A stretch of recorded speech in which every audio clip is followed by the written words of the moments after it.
sudah diterima oleh penyidik Baris Krim Polri terkait dugaan pidana yang kami laporkan kepada Baris Krim Polri terkait dugaan pasal 266, 263, Junto 55, ya, Junto juga Undang-Undang Cipta, Hak Cipta dan juga Undang-Undang Hak Merek, ya.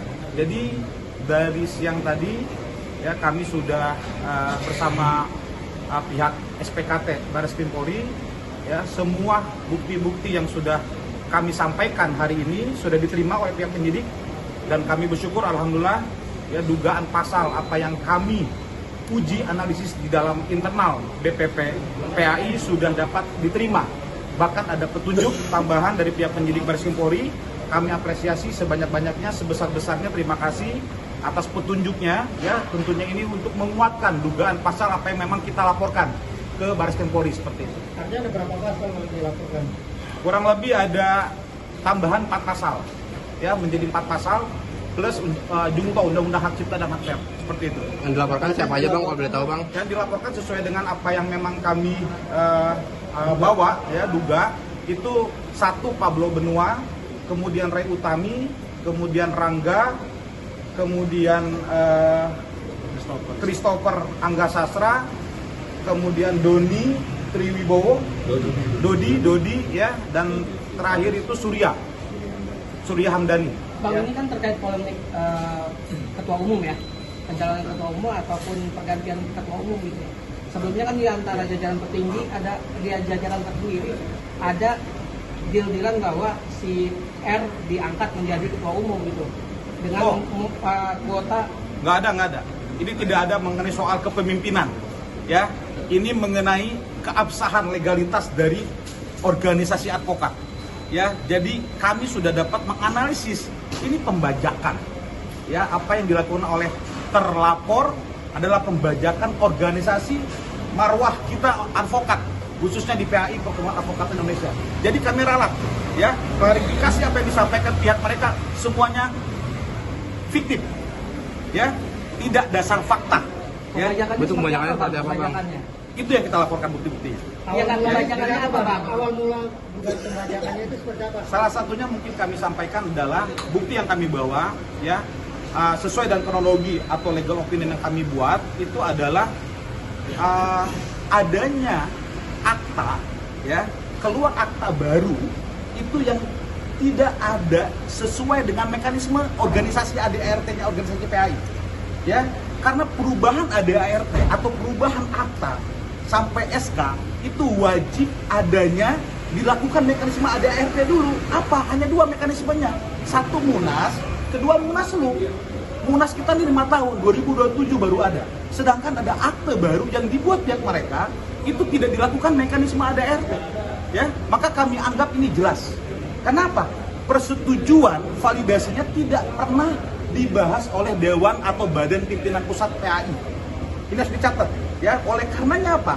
Yang dilakukan oleh mereka kepada pada prinsipal terkait itu tidak ada kita, tanpa ada persetujuan kita. Lalu kenapa bisa keluar aktanya?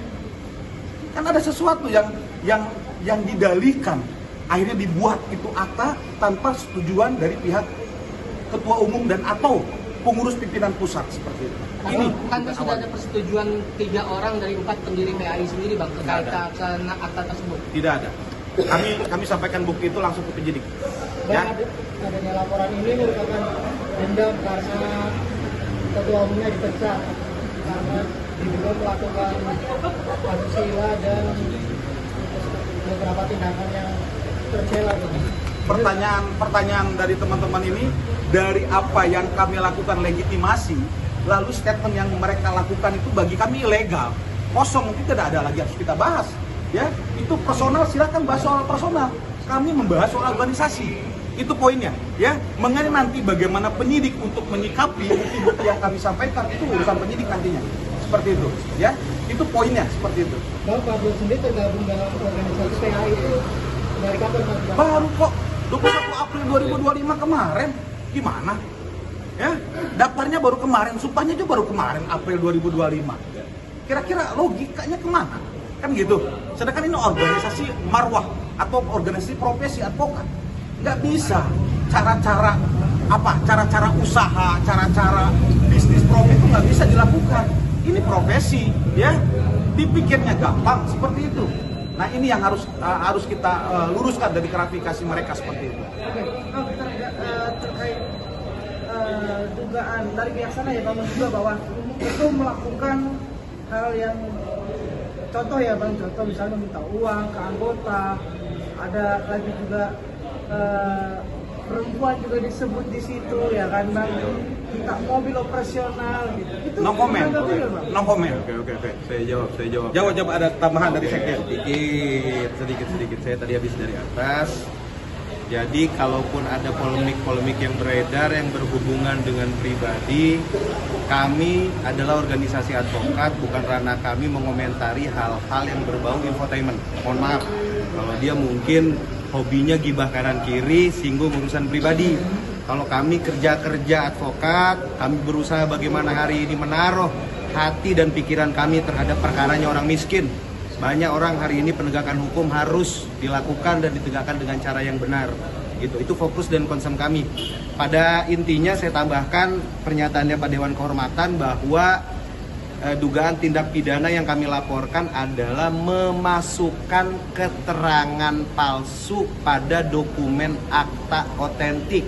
Lebih jelasnya bahwa seperti yang tadi dijelaskan, kalau perubahan struktur dan anggaran dasar itu harus mekanismenya munas atau munaslup.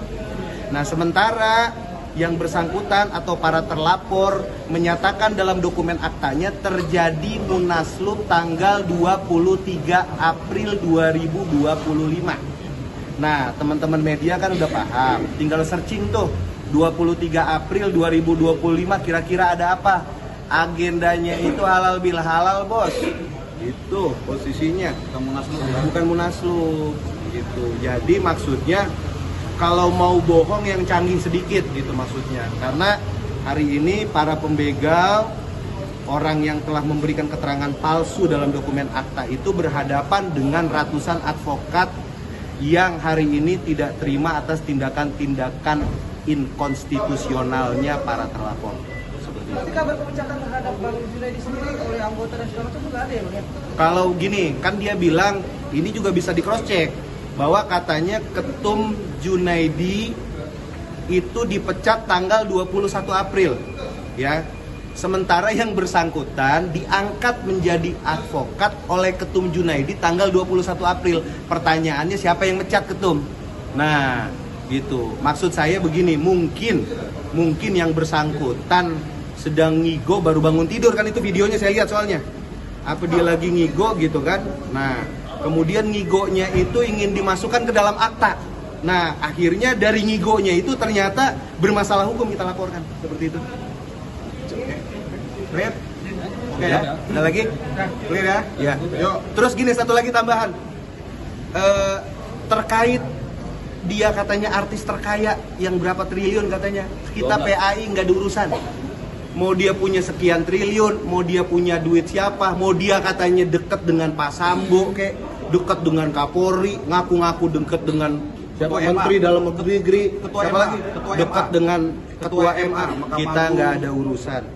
Telepon presiden juga tadi itu. Iya, katanya bahkan ada Voice note presiden Prabowo itu luar biasa. Luar biasa ini. Memang ya udah seperti itulah, banyaklah keanehan-keanehan yang bersangkutan gitu memframing dirinya seolah-olah besar. Ya. Padahal bocah kemarin sore gitu. Mohon maaf seperti itu. Terakhir Bang, Ya. Siap. terkait kabar mosi tidak percaya dan penandatanganan dari anggota terhadap Ketum Junaidi itu penanggapan Nah, bagaimana? itu tanyakan kepada yang membunyikan. Yang pada faktanya kita sih asik-asik aja. Asik aja, enjoy aja. Kalau PAI itu aman, lancar. Pokoknya kita tetap menaruh hati kita terhadap perkaranya orang-orang susah. Itu poin utamanya PAI lahir dan hadir gitu. Jadi kalau ada orang-orang hari ini yang kita berharap bisa memberikan exposure yang positif kepada PAI ternyata merusak secara internal, itulah yang kami sikapi. Dan sebetulnya kami tidak ingin terjebak mengomentari pribadinya yang bersangkutan gitu, karena kami bukan artis, kami penegak hukum. Tapi Bang, adanya dugaan masuk ke dalam jajaran kepengurusan PAI harus menyetor sekian, itu gimana Bang? Ada dugaan kabar tersebut? Nah itu silahkan ditanyakan kepada yang bersangkutan. Karena apa? Karena dalam teori hukum ada asas hukum actori incumbit inus probandi. Siapa yang menuduh, siapa yang mendalilkan, wajib untuk membuktikan. Jadi kalau dalil atau berita itu sampainya di telinga teman-teman, sumbernya dari mereka, maka yang punya kewajiban membuktikan itu mereka, bukan Nanti kita. bisa digarisbawahi atau ditegaskan PAI tidak melakukan hal itu. Kalau PAI gini ya, kalau kami pengurus sih biasanya udun-udunan suka, karena kita bukan organisasi yang dibiayai oleh negara, gitu. Karena diatur di dalam anggaran dasar ada iuran wajib, ya kan, sukarela, sumbangan sukarela dan lain sebagainya untuk menopang jalannya organisasi, itu sebetulnya, gitu. Oke, clear ya?